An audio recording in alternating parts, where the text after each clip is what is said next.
Hello friends, welcome to திகழ் cutie vlogs. இன்றைக்கி சேனக்கிழங்கு வச்சுட்டு ஒரு வறுவல் பண்ணலாம். ரொம்ப டேஸ்டியாக இருக்கும். சுத்தமாக அந்த வழவழப்பே இருக்காது. நான் சொல்கிற மாதிரி செஞ்சு பாருங்கள், உங்களுக்கு அந்த வழவழப்பு தன்மையே இருக்காது. வாங்க வீடியோக்குள்ளார போகலாம். 1/2 கிலோ சேனக்கிழங்கு வந்துட்டு நல்லா வாஷ் பண்ணிவிட்டு, அந்த மண்ணெல்லாம் போகிற அளவுக்கு வாஷ் பண்ணிவிட்டு, வெறியும் தண்ணி ஊற்றிட்டு ஒரு 80% வேக வச்சு எடுத்துக்கோங்க. நான் இந்த அளவுக்கு தண்ணி ஊற்றி நல்லா வேக வச்சு எடுத்துக்கிறேன். ஒரு 80% நல்லா வேக வச்சு தோல் உரித்து எடுத்து வச்சுக்கலாம். ஒரு கடாயில் வந்துட்டு ஆயில் ஊற்றிட்டு எண்ணெய் நல்லா சூடாக இருக்கணும். நல்லா சூடாக இருக்கும்போது வந்துட்டு இது நமக்கு என்ன ஷேப்பில் பிடிச்சிருக்கோ அந்த ஷேப்பில் வந்துட்டு நம்ம கட் பண்ணி போட்டுக்கலாம். எண்ணெய் நல்லா சூடாக இருக்கணும். இதை ஆல்ரெடி வேக வச்சு எடுத்தது தான். ஸோ எண்ணெயில் வேகணும்னு கிடையாது. அந்த பிசுப்பு தன்மைலாம் வந்துட்டு போகணுன்றதுக்காக சும்மா லைட்டாக ஃப்ரை பண்ணி எடுக்கணும். இதில் கொஞ்சமாக வந்துட்டு வேக வச்சு எடுக்கும்போதே வந்துட்டு கொஞ்சமாக சால்ட்டு தூவி நல்லா ஒரு வாட்டி கலந்து வச்சுட்டு அதுக்கப்புறம் போட்டாலும் போடலாம். ஸோ அந்த உப்பு வந்துட்டு உள்ளே ஏறி இருக்கும். இல்லைனாலும் அப்படியே டீப்பாகவே வந்து ஃப்ரை பண்ணிவிட்டு அதுக்கப்புறம் எடுத்துக்கலாம். இதில் எவ்வளோ வந்து போட முடியுமோ அவ்வளோ போட்டுக்கலாம். சும்மா கொஞ்சமாக போடணும், இது வந்து சிங்கிளாக வறுத்து எடுக்கணும் அப்படியெல்லாம் கிடையாது. இது வந்து ஜஸ்ட்டாக அந்த குழகுழப்பு தன்மை வந்துட்டு போகணுன்றதுக்காக வந்து ஃப்ரை பண்ணி எடுக்கிறது. ஸோ அதனால் வந்துட்டு உங்கள் ஆயிலுக்கு எவ்வளோ பிடிக்குமோ அந்த அளவுக்கு போட்டுக்கலாம். இந்த கிழங்குல வந்துட்டு ஒரு ஆட் ஷேப்பில் ஒரு கிழங்கு கிடச்சிருந்தது. அதை தான் நான் இப்போ காமிச்சிட்டு இருக்கேன் உங்ககிட்ட. அதையும் கட் பண்ணி சேர்த்துக்காச்சு.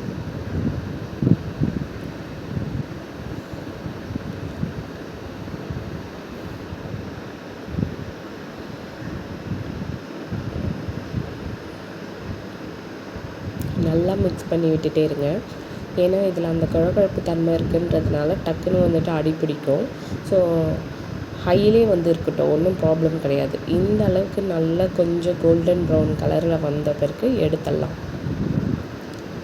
நல்லா கிறிஸ்பியாக சவுண்ட் கேட்கும். இதுக்கே மேலே நல்லா கிறிஸ்பியாக இருக்கும், உள்ளே நல்லா சாஃப்டாக இருக்கும். பட் அந்த குழகுழப்பு தன்மை இருக்காது. நீங்கள் இந்த மாதிரி ஒன்ஸ் செஞ்சு பாருங்கள். சேனக்கிழங்கு பிடிக்காதுன்னு சொல்கிறவங்க கூட நல்லா சாப்பிடுவாங்க. என் ஹஸ்பண்ட் வந்து சுத்தமாக இந்த கிழங்கெல்லாம் சாப்பிட மாட்டாங்க. அவங்களுக்கு வந்து வெண்டைக்காய் இந்த மாதிரி கிழங்கெல்லாம் சுத்தமாக பிடிக்காது. பட் வந்துட்டு நான் இந்த மாதிரி செஞ்சேன்னா அவங்க சாப்பிட்ருவாங்க. அந்த வறுத்து வச்ச கிழங்குல வந்துட்டு நல்லாவே சூடாக இருக்குது. சூடாக இருக்கும்போதே வந்துட்டு ஒரு ஸ்பூன் போல் வந்துட்டு இஞ்சி பூண்டு பேஸ்ட்டு, கொஞ்சமாக கொத்தமல்லி, கருவேப்பிலை சேர்த்து வச்சுருக்கேன். இந்த கிழங்குக்கு தேவையான சால்ட்டை சேர்த்துக்கலாம். இது எல்லாமே வறுத்து எடுத்து அடுத்த செகண்டே செய்யணும். அப்போ தான் அதுக்குள்ளார நல்லா உப்பு போகும். மஞ்சத்தூள், தேவையான அளவுக்கு மஞ்சத்தூள் சேர்த்துக்கோங்க. நான் வந்துட்டு காஷ்மீரி சில்லி வந்துட்டு ஒரு ஸ்பூன் போல் சேர்த்துக்கிறேன். இது வந்துட்டு ஒரு ஃப்ரைடு மிக்ஸ்டட் தான் எல்லாமே சொல்லலாம். இது என்னோடய அக்கா வந்துட்டு எனக்கு வந்துட்டு செஞ்சு எடுத்துகிட்டு வந்து கொடுத்துருந்தாங்க.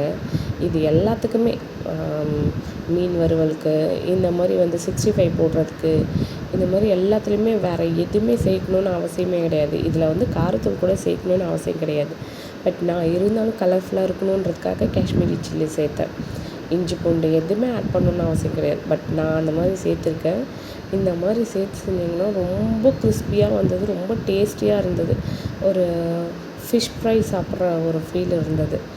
இந்த மசாலா உங்களுக்கும் வேணும்னா கீழே நான் காண்டாக்ட் நம்பர் வந்து கொடுக்குறேன். இல்லைனா எனக்கு வந்துட்டு மெசேஜ் பண்ணுங்கள். நான் உங்களுக்கு வந்துட்டு அவங்க டீட்டெயில் கொடுக்குறேன்.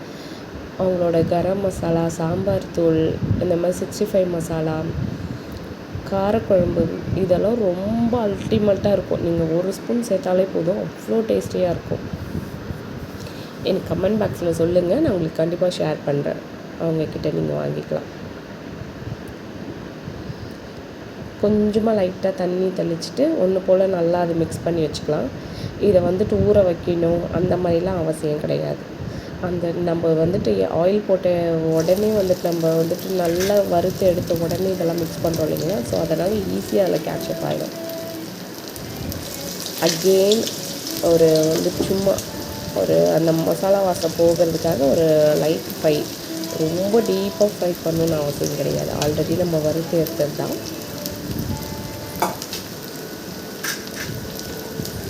ஹையிலே இருக்கட்டும். நல்லா ஹை ஃப்ளேமில் வச்சுட்டு நீங்கள் போட்டு கிடுக்கிட்டுன்னு வந்துட்டு வறுத்தெடுத்திங்கன்னா ஈஸியாகவே முடிஞ்சிடும் உங்களுக்கு. இந்த அளவுக்கு நான் ஒரு 2 to 3 minutes தான் விட்டேனே. நல்லா வந்துட்டு அந்த மசாலா வந்து ஃபுல்லாக அப்படியே அது ஒன்றோடையே ஒட்டிக்கிச்சு பாருங்கள். சைட் பை சைடில் நான் வந்துட்டு ஒரு வாழைக்காய் வறுவலும் பண்ணேன். சேம் இதே ப்ரொசீஜர் தான். வாழைக்காவை கட் பண்ணிவிட்டு லைட்டாக சால்ட்டு சேர்த்துட்டு கொஞ்சமாக மஞ்சத்தூள், இந்த மசாலா பவுடர் 65 மசாலா பவுட்ரு கொஞ்சமாக போட்டேன். ரொம்ப ரொம்ப டேஸ்டியாக மீன் வறுவல் மாதிரியே இருந்தது.